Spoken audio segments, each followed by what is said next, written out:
গোপালগঞ্জে জাতীয় নাগরিক পার্টি এনসিপির সমাবেশকে কেন্দ্র করে গোপালগঞ্জ আওয়ামী লীগ ও ছাত্রলীগের সঙ্গে দফায় দফায় সংঘর্ষ হয় পুলিশ, সেনাবাহিনী এবং এনসিপির নেতৃবৃন্দর সাথে।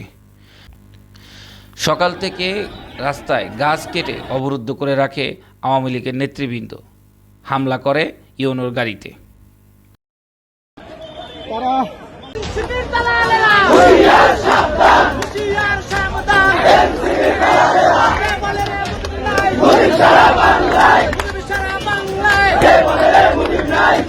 সেনাবাহিনী এবং পুলিশের সহযোগিতায় নাগরিক পার্টির নেতা কর্মীরা সমাবেশে উপস্থিত হয়।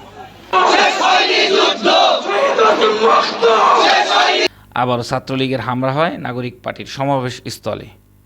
ফলে সমাবেশ শেষ না করেই পুলিশ, সেনাবাহিনীর সহযোগিতায় সমাবেশ স্থল থেকে ত্যাগ করেন নাগরিক পার্টির নেতৃবৃন্দরা।